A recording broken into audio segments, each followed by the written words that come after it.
Entre agriculture et alimentation, nous avons observé ces dernières décennies une dissociation.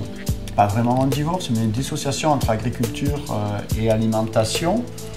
On l'observe au niveau des politiques publiques, on l'observe avec des ministères différents, on l'observe au niveau des recherches scientifiques avec des disciplines différentes, on l'observe au niveau du comportement du consommateur, du citoyen. Dans notre vie de tous les jours, on a des agronomes et des nutritionnistes qui travaillent peu ensemble, voire pas du tout ensemble.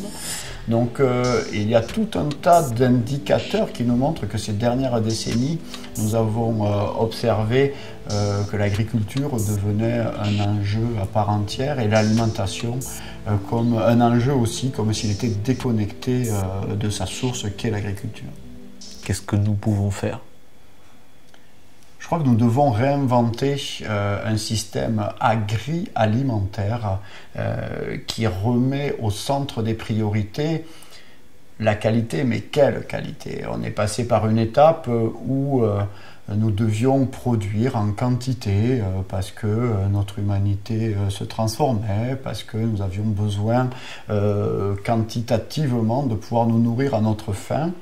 Puis la qualité est passée par avoir moins de maladies liées à l'intoxication alimentaire. Et donc nous avons développé des processus extrêmement sophistiqués et très efficaces pour diminuer la contamination de nos aliments et ne pas mourir d'une intoxication au niveau des aliments. Ce qui arrive et qui arrive de moins en moins, donc ce système-là a fonctionné.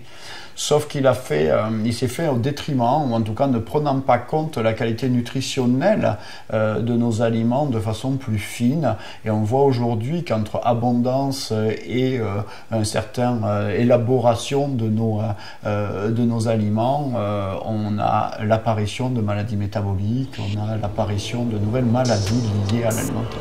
La qualité nutritionnelle de nos aliments est créée par l'agriculteur. L'agriculteur lui-même, c'est-à-dire le choix des variétés, de la parcelle, du sol, de la saisonnalité et du mode de culture, va créer la qualité nutritionnelle des aliments. Et tout ce qui fait la qualité nutritionnelle d'un aliment aujourd'hui n'est plus seulement son taux de lipides, de glucides et de protéines, mais également va être sur tout cet invisible, les micronutriments qui, eux, sont formés par les plantes en fonction, c'est un peu leur système immunitaire. Face à un stress, une plante va créer des molécules pour se défendre et ces molécules sont aussi bonnes pour notre alimentation et pour notre corps. Stress d'eau, stress de vent, d'agression climatique et il y a un équilibre entre si elle en subit trop, on ne va rien récolter, donc on n'aura rien à manger. Et si elle n'en subit pas assez, elle va avoir finalement une structure assez creuse au niveau nutritionnel.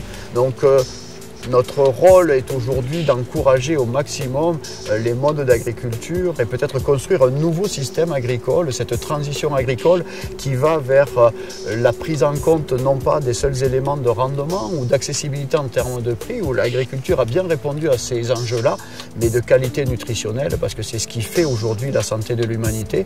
Et je crois que les agriculteurs encouragés dans cette démarche-là retrouvent aussi un sens dans leur action à utiliser la nature et la richesse de la nature pour nous la faire parvenir à nous sous forme d'aliments.